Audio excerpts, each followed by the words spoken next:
मैंने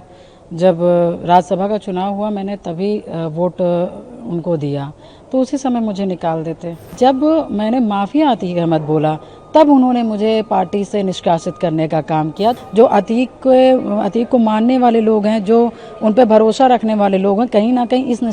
निष्कासन के बाद उनको बहुत बड़ा मनोबल बढ़ा है। जैसे मैंने सदन में बोला तो वैसे इनके लोग बौखला गए, और बौखलाने के बाद जो इलाहाबाद में अतीक के लोग हैं वो क्या करेंगे वो मैं ही जान सकती हूँ। इसलिए मैंने अखिलेश जी को पत्र लिखा कि मुझे कुछ भी होता है तो उसके जिम्मेदार आप होंगे। जिस पार्टी से मैं निकाली गई हूँ उस पार्टी से कहीं ना कहीं वो लोग संबंधित रखते हैं अपने आप को, तो उसके वजह से मतलब ऐसा कुछ चल रहा है, ऐसा कुछ हो रहा है, तो धमकियाँ मिल रही। मैंने लेटर को बहुत सोच विचार करने के बाद लिखा, क्योंकि पहली बात तो जैसे इनको पता था कि मैंने जब राज्यसभा का चुनाव हुआ मैंने तभी वोट उनको दिया, तो उसी समय मुझे निकाल देते। और उसके बाद जिस तरह से मुझे सदन पर, जब मैंने सदन में अपनी बात रखी और मैंने योगी जी को और उनके नीतियों पर समर्थन किया और उसके बाद उनको धन्यवाद दिया, और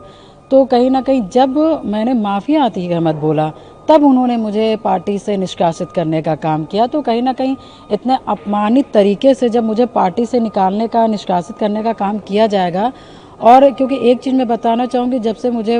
पार्टी से निष्कासित किया गया है तो आप देख रहे होंगे कि जो समाजवादी के लोग हैं और जो खास करके जो प्रयागराज में जो अतीक के लोग हैं, जो अतीक को मानने वाले लोग हैं, जो उन पर भरोसा रखने वाले लोग हैं, कहीं ना कहीं इस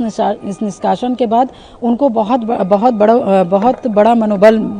मिला है। तो मैं इस वजह से, क्योंकि उनके जिस तरह से मेरे बारे में टिप्पणी करना, अभद्र टिप्पणी करना, और मुझे सूचना भी मिल रही, जिस तरह जानकारी मिल रहा है कि उनको एक बहुत बड़ा ताकत मिल गया कि पूजा पाल अब समाजवादी से हटा दी गई है, अब ये हम लोगों की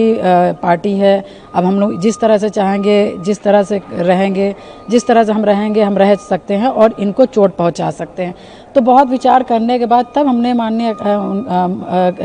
उनको अखिलेश यादव जी को हमने लेटर लिखने का काम किया, क्योंकि मैं बहुत सी चीज़ें सुन रही हूँ इस वजह से, क्योंकि जैसे मैंने सदन में बोला तो वैसे इनके लोग बौखला गए, और बौखलाने के बाद जो इलाहाबाद में अतीक के लोग हैं वो क्या करेंगे वो मैं ही जान सकती हूँ। इसलिए मैंने अखिलेश जी को पत्र लिखा कि मुझे कुछ भी होता है तो उसके जिम्मेदार आप होंगे, क्योंकि जिस तरह से मुझे अपमानित करके निकाला गया है तो कहीं ना कहीं अतीक के लोगों का मनोबल बढ़ा है, कुछ भी कर सकते हैं। आपने बोला कि आपको धमकी भी मिली है, किस तरह के जो धमकी जो आप कह रही हैं? देखिए, जैसे सदन में मैंने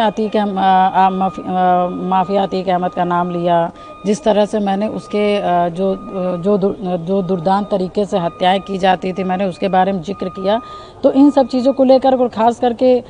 जिस पार्टी से मैं निकाली गई हूँ उस पार्टी से कहीं ना कहीं वो लोग संबंधित रखते हैं अपने आप को, तो उसके वजह से मतलब ऐसा कुछ चल रहा है, ऐसा कुछ हो रहा है, तो धमकियाँ मिल रही। इन्हीं सब को विचार करते हुए मैंने लेटर लिखा है कि कल कदार कोई बात होता है, इस तरह के कृत्य हमारे साथ किया जाता है तो उसको आप समझिएगा। आप 2 बार से इंडिपेंडेंट एमएलए रह चुकी हैं और तीसरी बार जो है आपने समाजवादी पार्टी के टिकट पर लड़ा था। अब आपने जब पार्टी से एक्सपेल कर दिया गया है, आपने क्या सोचा है आने वाले टाइम पे? जैसे कि आपने बोला कि आपने योगी आदित्यनाथ की नीतियों को समर्थन दिया, तो क्या आपको कोई प्लान? बिल्कुल, देखिए ये आज से नहीं है, ये जब मेरे पति की हत्या हुई थी तभी से मैंने संकल्प ले लिया था कि जितना हो सकता है मैं माफियाओं के खिलाफ लड़ूंगी, और मैं उसी पार्टी को सहयोग करूंगी, अपना समर्थन करूंगी, अपने समाज का समर्थन दिलवाऊंगी जो माफियाओं को, जो अपराधियों को बे अंकुश लगा सके। और शुरू से मेरी नीति यही रही है, और इन सब नीतियों को देखते हुए कहीं ना कहीं मैंने काम भी किया है और आगे भी काम इसी पे करूंगी, और अपनी जनता का और अपने पाल समाज के जो हमारे साथी सहयोगी हैं, हमारे भाई बंधु हैं, पिता तुल्य बुजुर्ग हैं, मैं उन्हीं की सेवा करना चाहूँगी, उन्हीं की सेवा कर रही हूँ, क्योंकि मेरे दुख सुख में, मेरे तकलीफ में, मेरे संघर्षों में मेरा समाज खड़ा रहा है, मेरी जनता खड़ी रही है। तो अभी आगे का तो मैं नहीं बता सकती कि मैं क्या करूँगी, मगर हाँ इतना मेरा तय है कि मैं अपनी जनता का सेवा और अपने पाल समाज की सेवा लगातार करती रहूँगी, क्योंकि उन्होंने मुझे बहुत ताकत दिया है और आगे का जीवन उन्हीं पर समर्पित करूँगी। सवाल, अगर मौका मिले तो बीजेपी क्या आप ज्वाइन करना चाहेंगे, क्योंकि आप ऑलरेडी उनकी नीतियों को जो है समर्थन दे रही हैं? देखिए, क्योंकि हमारी विचारधारा और बीजेपी की वर्तमान में विचारधारा हमारी उनकी मिलती जुलती चलती है, इसलिए मैंने उनके कामों के लिए समर्थन किया कि क्योंकि माफिया को, अपराधी पे वो अंकुश लगाने का काम कर रहे हैं और उस पीड़ा से मैं गुजरी हूँ, तो कहीं ना कहीं जिस पीड़ा से मैं गुजरी हूँ उस पर वो अंकुश लगा सकते हैं और लगा भी रहे हैं। इस वजह से अभी मेरे विचार उनके मिल रहे हैं। अब आगे आगे क्या होगा वो समाज से बात करके तो ही तय होगा।